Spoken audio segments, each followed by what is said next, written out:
Сәлеметсіздер ме оқушылар? Бүгінгі сабағымыздың тақырыбы жұлдызды аспан.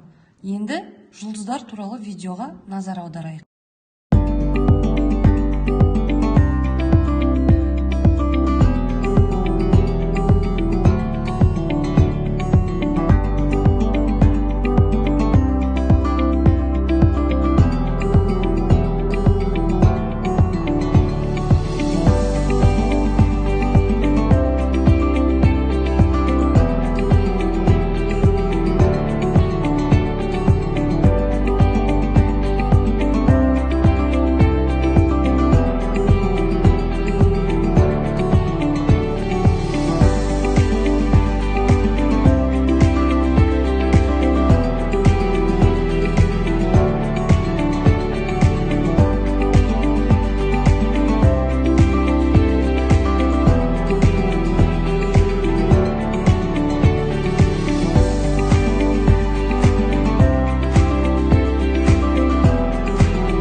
Астрономия ежелгі ғылымдардың бірі.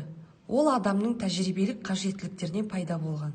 Ежелгі заманнан бері жұлдызды аспанды бақылау адамдарға теңіз сапарлары мен қалыпты қоныс аудару кезінде және дүниенің тараптарын анықтау үшін көмектескен. Уақытты анықтау мен күнтізбе жасау ауыл шаруашылығында маңызды рөл атқарған. Сонымен жұлдыз дегеніміз негізгі сипаттамалары: жұлдыздардың жарқырауы, беттік температура, радиус, масса, химиялық құрамы. Ыстық және жарық бізден өте алыс орналасқан дене. Кеңістікте қозғала алады, энергия шығарады, өзінің өмір сүру уақытында өзгеріске ұшырай алады. Сутегі мен гелийден тұратын аса ірі аспан денесі. Жұлдызды аспан жерден көрінетін аспан денелерінің, жұлдыздар мен олардың шоғырлары, ғаламшарлар олардың серіктері, тұмандықтар мен галактикалардың жиынтығы болып табылады.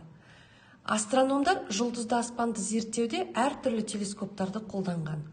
Айсыз ашық түні адам құралсыз көзбен түнгі аспанның шамамен 5-6 мың жұлдызын көре алған. Ең қуатты телескоптың көмегімен көрінетін барлық жұлдыздар галактиканың жиынтығы құрамына кіреді. Біз аспанда құралсыз көзбен тек қана 3 галактиканы ажыратуымызға болады. Олар Андромеда, үлкен және кіші Магеллан бұлттары. Шоқ жұлдыз нақты анықталған шекарасы бар аспанның белгілі бір бөлігі. Көрінетін жұлдыздың шамаға сипаттама ретінде ең әуелі бұлттық шоқ жұлдыздарды адамдар өте ерте заманда жұлдыздардың өзара орналасуын жан-жануарларға, адамдарға ұқсатып топтастырып, оларға шоқ жұлдыз атауын берген. Мысалы, Геркулес пішіні бар тізесін бүккен адамға торпақты сиыр, мүйізді сиырға, аққу мен бүркітті қанатын жайып, самғап ұшқан құстарға ұқсатқан. Нақтылап айтқанда, 1930 жылы Халықаралық астрономия одағы шоқ жұлдыздардың шекарасын анықтап дәлелдеген. Көрнеулік жұлдызды шаманы ең алғаш рет грек ғалымы астроном Гиппарх енгізген. Ол аспандағы көзге көрінетін жұлдыздардың жылтырлығы бойынша 6 топқа бөліп, ең жарық жұлдызды бірінші жұлдыздық шамаға, ал екінші көмескілерді 6-шы жұлдыздық шамаға тағайындаған. Сонымен оқушылар, көрінерлік жұлдыздық шама дегеніміз не? Көрінерлік жұлдыздық шама дегеніміз аспан денесімен бақылаушы маңында аудан бірлігіне түсетін жарық энергиясының ағыны. Жалпы аспанда шоқ жұлдыздар 88 шоқ жұлдыздан тұрады. Аспанның солтүстік жарты шарында 31 шоқ жұлдыз, аспанның оңтүстік жарты шарында 48 шоқ жұлдыз, ал экватор бойында 9 шоқ жұлдыз орналасқан. Осы жұлдыздардың жарқырауын сипаттау үшін көрінерлік жұлдыздық шаманы ағылшын әрпімен M магнитуд латын тілінен аударғанда өлшем деген мағынаны білдіреді. Сондықтан мән мен күйін жоғарғы көрсеткіш арқылы белгілеудің мысалы жұлдыздың жылтырлығы 1,5 N деп белгіленсе, онда жұлдыздық шама 1,5 болғаны. Неғұрлым жұлдыздық шама кішірек болса, соғұрлым жұлдыздық жарық болады. Яғни жылтырлығы жоғары деп есептелінеді. Гипарх жобасының математикалық сипаттамасына назар аударайық. Астрономиялық бірлікті еске түсірейік. Бір астрономиялық бірлік дегеніміз жерден күнге дейінгі орташа қашықтық. Яғни ол 150 көбейтілген 6 дәрежесіндегі километрге тең. Бір жарық жылы дегеніміз не?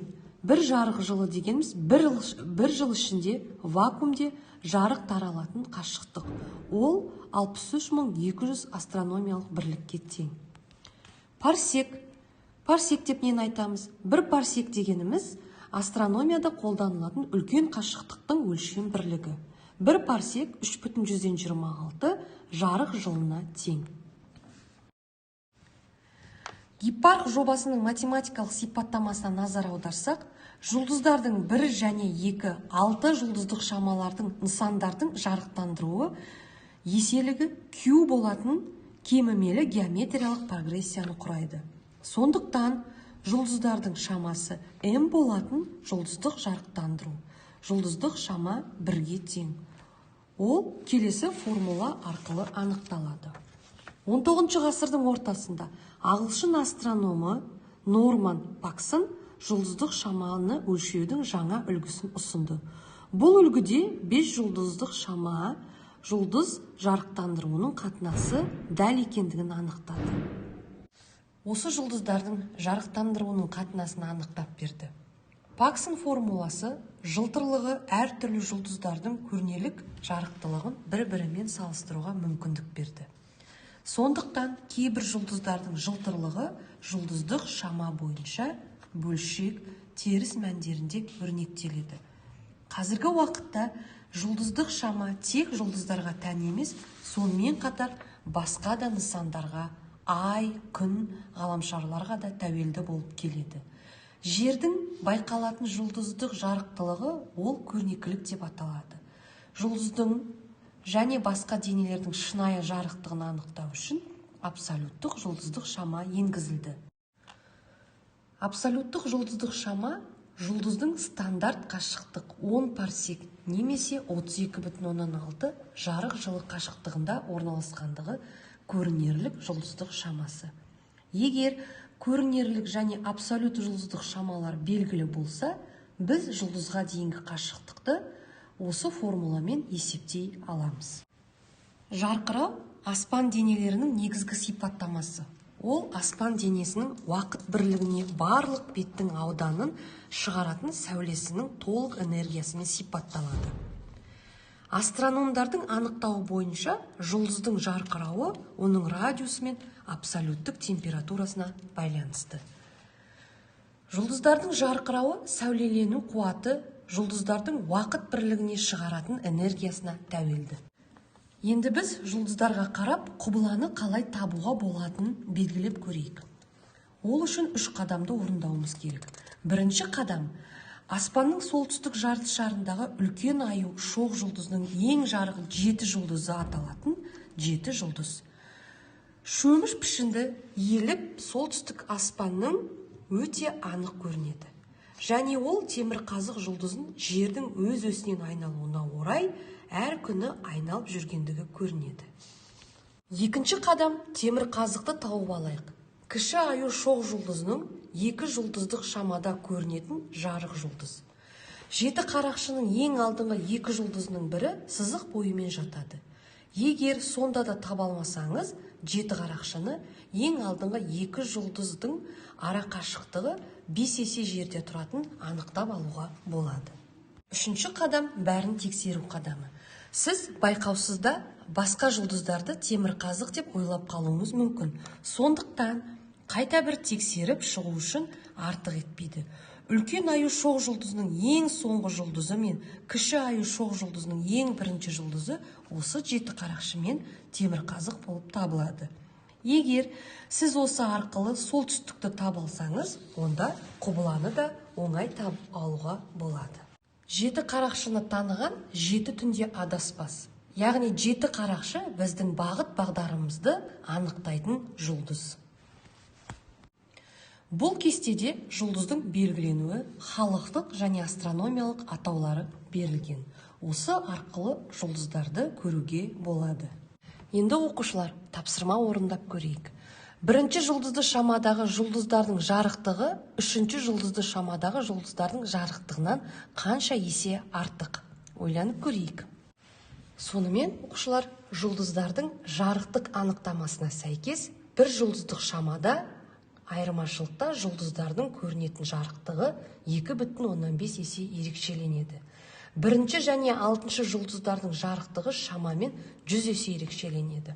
Осылайша, жұлдызды шамалардың қазіргі шкаласы логарифмикалық бірінші шаманың жұлдызы екінші жұлдыздан шамамен 2,512 есе, ал өз кезегінде үшінші жұлдызды шаманың жұлдызынан 2,512 есе жарық және айқын көрінеді.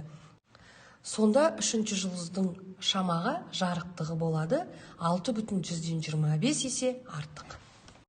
Ал оқушылар, үйге тапсырма. Үйге сіздерге эксперименттік тапсырма. Үлкен аю шоқ жұлдызының жұлдыздарын бақылаңдар, жұлдыздардың бір-біріне қатысты орындарын естеріңе сақтаңдар, жұлдыздардың жарықтылығын салыстырыңдар. Назарларыңызға рахмет.